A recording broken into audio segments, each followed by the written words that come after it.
Mumbai local ટ્રેનમાં મારામારીની ઘટના બની છે। મહિલાઓ વચ્ચે મારામારીનો વિડીયો વાયરલ થયો છે। ચાલુ ટ્રેનમાં દરવાજા પાસે મારામારી થઈ।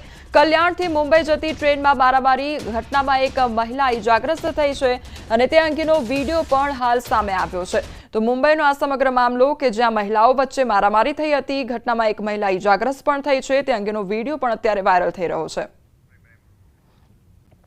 તો મુંબઈની લોકલ ટ્રેનની આ ઘટના સામે આવી છે કે જ્યાં મહિલાઓ વચ્ચે મારામારી થઈ હતી।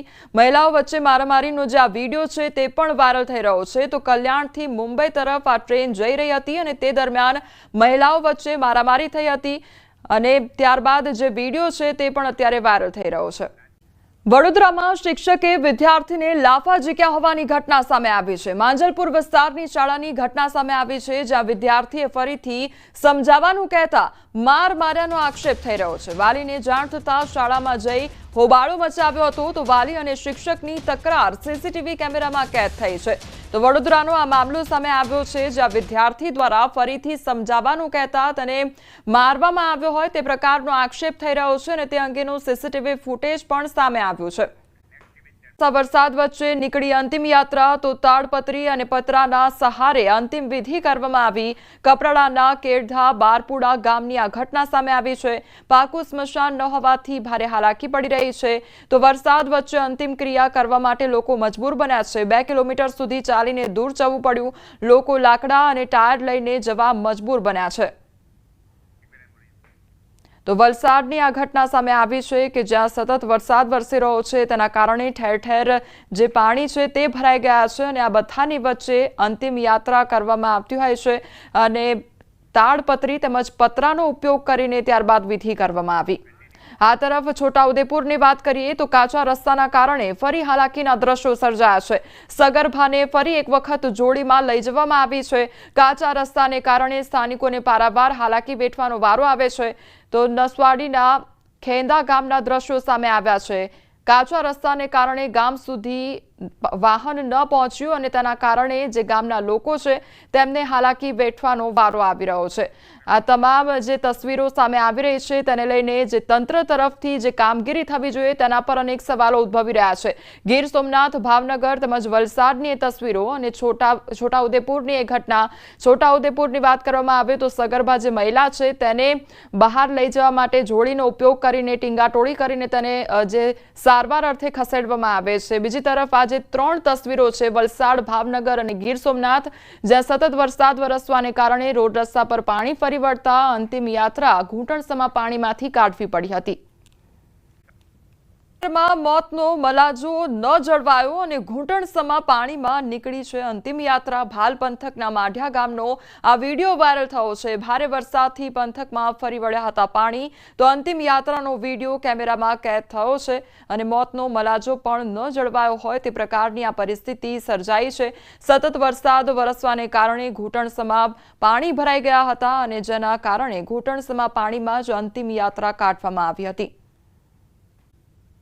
વિકાસની વાતો વચ્ચે ઉના ગ્રામ્યનો ચોંકાવનારો વિડીયો સામે આવ્યો છે। ઉનાના જાખરવાડા ગામે દર્દીને ઉંચકીને એમ્બ્યુલન્સ સુધી લઈ જવામાં આવ્યો હતો। ગામના ખરાબ રસ્તાના કારણે એમ્બ્યુલન્સ દર્દીના ઘર સુધી પહોંચી ન શકી અને 108ને બોલાવવામાં આવી તો ખરી, પરંતુ એમ્બ્યુલન્સ અડધો કિલોમીટર દૂર રોકાઈ ગઈ હતી। રસ્તો ખરાબ હોવાને કારણે આ જે એમ્બ્યુલન્સ છે તે પહોંચી ન શકી અને રસ્તામાં જ રોકાઈ ગઈ હતી। તો આખરે દર્દીના સગાઓ દ્વારા ટીંગાટોળી કરી ઉંચકીને એમ્બ્યુલન્સ સુધી આ દર્દીને પહોંચાડવામાં આવ્યા હતા। રસ્તાને લઈ ગામના લોકો દ્વારા અનેક રજૂઆતો કરવામાં આવી છે, તેમ છતાં કોઈ નક્કર કામગીરી ન થતા દર વર્ષે ચોમાસામાં આ જ સ્થિતિનું નિર્માણ થતું હોય છે। ત્યારે એક તરફ વિકાસની વાતો થાય છે તો બીજી તરફ વિકાસની વરવી વાસ્તવિકતાના દ્રશ્યો સામે આવ્યા છે। તો જાખરવાડા ગામની આ ઘટના સામે આવી છે કે જ્યાં દર્દીને ટીંગાટોળી કરીને બહાર લઈ જવામાં આવે છે। સંવાદદાતા દિનેશ અમારી સાથે જોડાઈ ગયા છે। દિનેશ, રસ્તાની જે કામગીરી થવી જોઈએ તે થતી નથી અને તેના કારણે ગામના જે લોકો છે તે હેરાન થઈ રહ્યા છે। જી બિલકુલ, ખાસ કરીને આ જે વિડીયો સામે આવ્યો છે તે વિડીયો જાખરવાડા ગામનો છે। જાખરવાડા ગામે આ સમસ્યા છે તે વર્ષોની સમસ્યા છે, કારણ કે ગામ લોકો અને સ્થાનિકોનું કહેવું છે કે દર વર્ષે ચોમાસું જ્યારે આવતું હોય છે ત્યારે આ પ્રકારની પરિસ્થિતિ છે તે સર્જાતી હોય છે. જોકે તેમ છતાં ગામ લોકો દ્વારા અનેક વખત રજૂઆતો કરવામાં આવી છે, તેમ છતાં પણ આ રસ્તો છે તેમને ક્યાંક ને ક્યાંક બનાવવામાં નથી આવી રહ્યો ને તેમને કારણે આ જે દર્દીઓ હોય છે, જ્યારે ચોમાસાનો માહોલ હોય છે ત્યારે ચોમાસામાં ખાસ કરીને દર્દીઓ છે તેમજ સગર્ભા જે મહિલાઓ હોય છે તેમને હોસ્પિટલ લઈ જવા માટે મોટી મુશ્કેલી છે તેમનો સામનો કરવો પડી રહ્યો છે લોકોને. અને તે જ પ્રકારના દ્રશ્યો હમણાંના 2 દિવસ પહેલા જે ગીર સોમનાથની અંદર વરસાદ હતો અને ત્યારનો આ વિડીયો છે તે સામે આવ્યો છે. જી દિનેશ, અત્યાર સુધી કેટલી વખત રજૂઆત કરવામાં આવી ચૂકી છે અને શું જવાબો આપવામાં આવે છે તંત્ર તરફથી? જી બિલકુલ, ઝાખરવાડા ગામના લોકોનું કહેવું છે કે અનેક વખત લેખિત અને મૌખિક રજૂઆતો કરવામાં આવી છે, તેમ છતાં પણ ક્યાંક ને ક્યાંક અધિકારીઓ છે તે ઘોર નિંદ્રામાં સૂતા હોય તેવું લાગી રહ્યું છે, કારણ કે દર વર્ષે આ જે ઝાખરવાડા ગામના લોકો છે તેમને આ જ પરિસ્થિતિનો સામનો કરવો પડી રહ્યો છે. જે દિનેશ, જે પ્રકારે રોડ રસ્તાની આ પરિસ્થિતિ જોવા મળી રહી છે ત્યાંના સ્થાનિકોનું શું કહેવું છે? કેટલા વર્ષોથી આ સમસ્યાનો તેઓ સામનો કરી રહ્યા છે? જી બિલકુલ, સમસ્યાની જો વાત કરવામાં આવે તો આ સમસ્યા છે તે વર્ષો જૂની સમસ્યા છે અને એક તરફ સરકાર અને અધિકારીઓ છે તે રોડ રસ્તા બનાવવાની વાતો કરી રહી છે, ગામડાઓથી ગામડાને છોડવાની વાતો કરી રહી છે. બીજી તરફ ઉના તાલુકાના આ જે ગામડાઓ છે કે ત્યાં આગળ હજુ પણ વિકાસ છે તે શું કહેવાય તેમને લઈને લોકો છે તે પણ ચિંતિત જોવા મળી રહ્યા છે. જી દિનેશ, સમગ્ર માહિતી બદલ આપનો આભાર. ગુજરાતમાં વહેલો વરસાદ આવ્યો અને જેના કારણે હાલ ખેડૂતો ખુશખુશાલ જોવા મળી રહ્યા છે.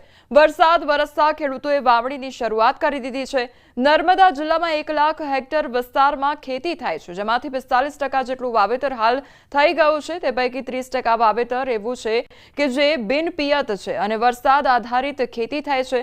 ત્યારે હવે ખેડૂતો આશા રાખીને બેઠા છે કે વરસાદ સારો રહે. અહીં ડાંગર, જુવાર, મકાઈ, તુવેર જેવા પાક થતા હોય છે અને ત્યારે કુદરત ખેડૂતો પર મહેરબાન રહે તેવી આશા રાખીને બેઠા છે. જે વરસાદ આધારિત ખેતી છે અને નર્મદા જિલ્લાની ખેતી વરસાદ આધારિત થતાં ધન્ય પાકો જેવા કે ડાંગર છે, કપાસ છે, જુવાર છે જેવા પાકોનું વાવેતર કરીએ છીએ અને અમને વરસાદ સારો છે અને એ વરસાદને આધારિત ખેતી કરીએ છીએ એટલે નર્મદા જિલ્લો પ્રસાદ જિલ્લામાં આવે છે અને કુદરતનો મહેર છે કે આ વર્ષે વરસાદ વહેલો બી આવ્યો છે અને સારો છે.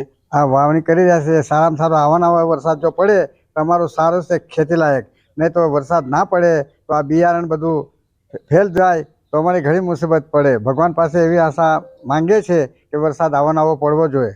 હમણાં વરસાદની સિઝન ચાલુ થઈ છે ને બિયારણ મોગા મહિનું નાખ્યું છે અને વરસાદ સારો પડે છે અને વાવણી લાયક વરસાદ પડે અને સારો વરસાદ થાય તો બિયારણ ફેલ ના જાય એવી ભગવાન પાસે અમે અપેક્ષા રાખીએ છીએ. નજીક ભાદર નદીનો આકાશી નજારો જોવા મળ્યો છે. 2 દિવસ પહેલા નદીમાં પૂર આવ્યું તો ભારે વરસાદના પગલે નદીમાં પૂર આવ્યું હતું. તે પ્રકારની આ પરિસ્થિતિ જોવા મળી હતી.